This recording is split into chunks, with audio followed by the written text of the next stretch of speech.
Good morning student.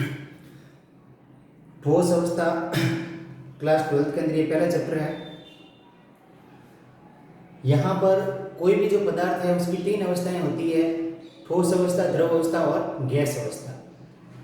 ठोस अवस्था के अंदर क्या होता है, जो अवयवी कण है वो बिल्कुल पास पास स्थित होता है, जैसे कि डायग्राम में दे रखा है। इसमें अवयवी कण बिल्कुल पास पास स्थित है।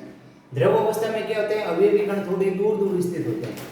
और गैस के अंदर क्या होता है, अवयवी कण और भी ज्यादा दूर दूर स्थित होते हैं। उसका कारण क्या है, इनके अंदर जो है अवयवी कणों के बीच के अंदर जो अंतराण्विक आकर्षण बल होता है वो बहुत अधिक होता है, और इनके अंदर जो है अंतराण्विक आकर्षण बल है वो कम होता है। इसके कारण थोड़ी दूर दूर स्थित होते हैं। गैस के अंदर है वो अंतराण्विक आकर्षण बल बिल्कुल नगण्य होता है, न के बराबर होता है। इसके कारण और भी जो कण है वो दूर दूर स्थित होते हैं। जैसे इसका उदाहरण लें अगर जल के लिए, बर्फ के अंदर जो H2O है कण, H2O या अवयवी कण है वो बिल्कुल पास पास स्थित होते हैं, तो वो ठोस अवस्था में होता है। जल के अंदर वही H2O के अणु है वो दूर दूर स्थित होते हैं, इस कारण वो उसकी द्रव अवस्था होती है। और वाष्प जो होती है जल की, उसके अंदर जो H2O अणु है और भी ज्यादा दूर दूर स्थित होते हैं, इस कारण वो होती है कौन सी, इसकी गैसीय अवस्था। अब देखना, अपन पढ़ेंगे सिर्फ इस चैप्टर में ठोस अवस्था के बारे में। ठोसों के अगर सामान्यतः अगर इसके गुण देखें तो इनके गुणों के अंदर आता है ये बहुत ही दृढ़ होते हैं, रिजिड होते हैं। दूसरा, इनका द्रव्यमान है, इनका आकार है, आयतन है, ये सब निश्चित होता है। अब अपन यहाँ पर पढ़ेंगे ठोसों के प्रकार। तो ठोस है वो दो प्रकार के होते हैं, एक होते हैं क्रिस्टलीय ठोस, एक होते हैं अक्रिस्टलीय ठोस। तो इनकी डिटेल देखना।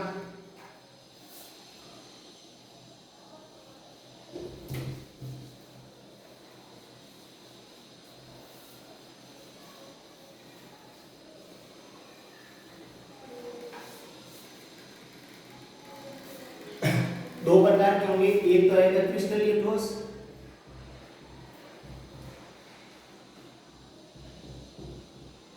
और दूसरा आएगा अक्रिस्टलीय ठोस।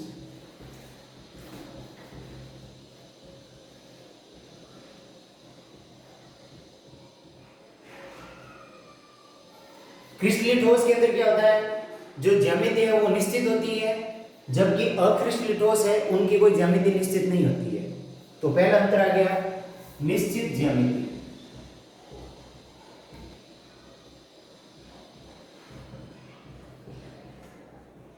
और इनकी अनिश्चित ज्यामिति।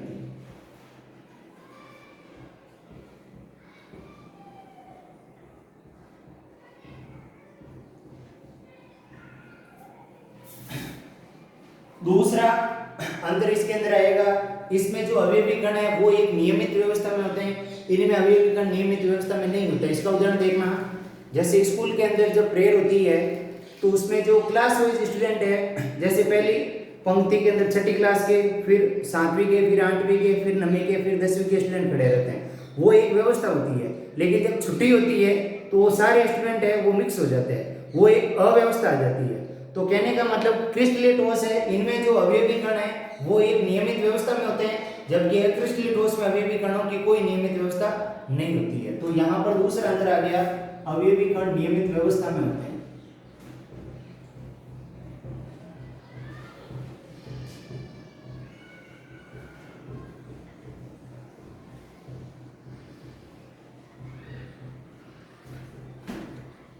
और दूसरा, इनके अंदर अवयवी कण अनियमित व्यवस्था में होते हैं।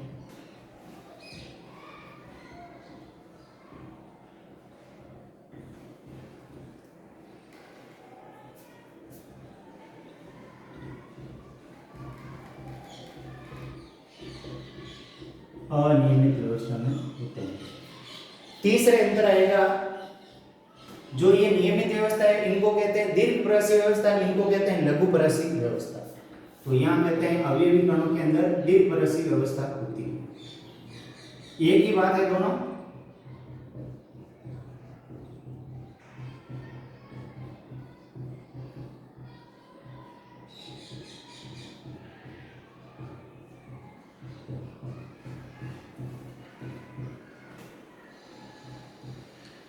और यहां लिखेंगे लघुपरासीय व्यवस्था होती है।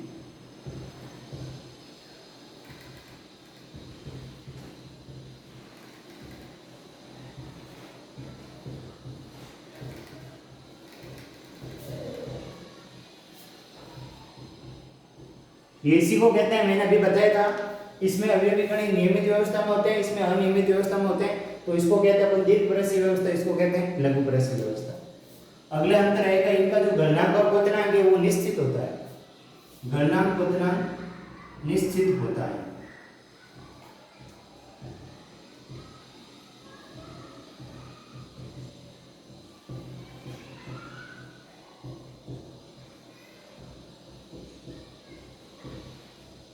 और इनमें आएगा गलनांक तथा क्वथनांक अनिश्चित होता है।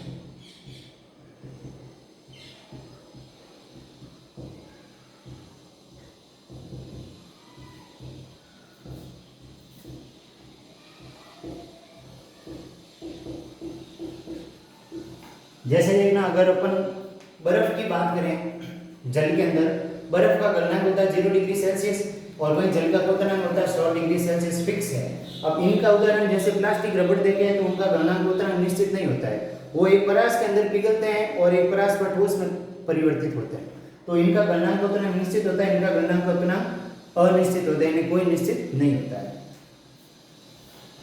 अगला आएगा, इनके अंदर इनको कहते हैं वास्तविक ठोस,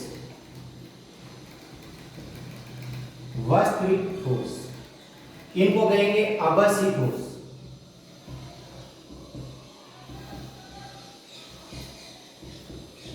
या इनको अतिस्थिति द्रव भी कहते हैं।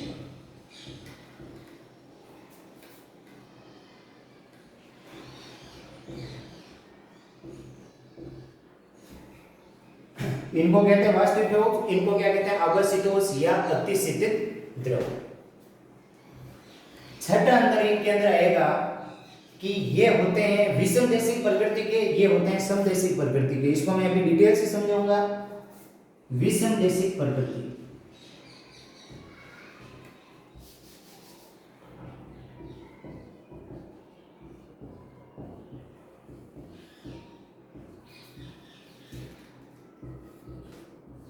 और इनको कहते हैं सम, ये होते हैं समदेशिक प्रकृति के।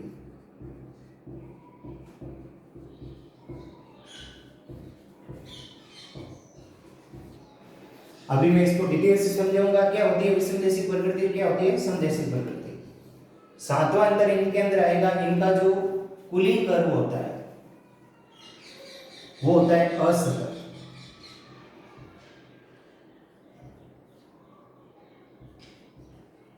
और इनके अंदर कूलिंग कर्व होता है सतत।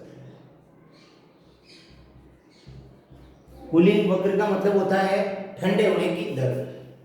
इनके अंदर जो कूलिंग कर्व होता है वो असतत होता है, इनमें क्या होता है सतत होता है। कूलिंग कर्व का मतलब होता है 11th के अंदर है, ये दोनों पॉइंट मैं अभी डिटेल से समझाऊंगा।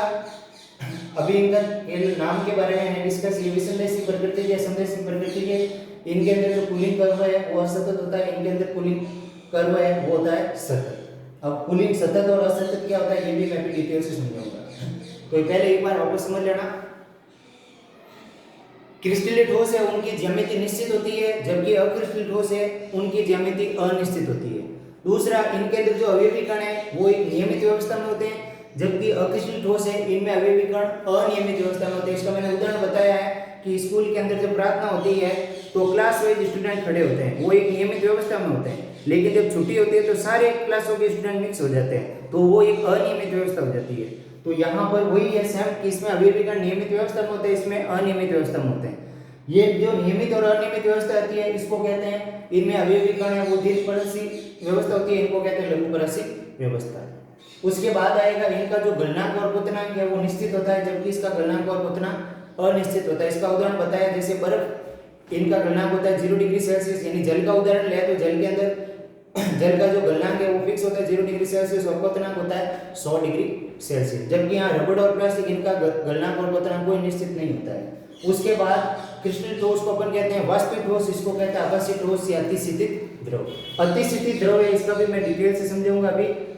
अब इसके बाद है ये जो होते हैं विषमदेशिक प्रकृति के, ये समदेशिक प्रकृति के, इनमें जो कूलिंग वक्र होता है, कूलिंग वक्र का मतलब जो ठंडे होने की दर है उसका एक ग्राफ आएगा, वो इसमें असतत होता है, जबकि इसमें क्या होता है सतत होता है।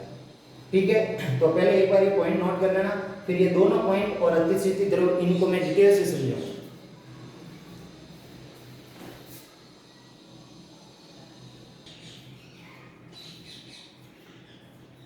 तो इसमें होती है विषमदेशिक प्रकृति, इसमें होती है समदेशिक प्रकृति। ये क्या होती है समझना। इसके अंदर मैंने बताया था अवयवी कणों की नियमित व्यवस्था होती है, इसके कारण अलग अलग दिशाओं में इनके जो भौतिक गुण है वो अलग अलग होते हैं। भौतिक गुण में क्या आता है, जैसे अपवर्तनांक है, चालकता है, प्रतिरोधकता है, ये आता है। अब देखना, ये क्रिस्टलीय ठोस की एक संरचना है। अगर मैं इस दिशा में देखूं तो ये देखो सारे ये कण आ रहे, एक ही प्रकार के कण आ रहे, और इस दिशा में देखूं तो देखो पहले ये कण ये आ रहा है, एक ही आ रहा है, एक ही आ रहा है, एक ही आ रहा है, यानी अलग अलग प्रकार के कण आ रहे हैं। तो इस दिशा के भौतिक गुण अलग होंगे, इस दिशा के भौतिक गुण अलग होंगे।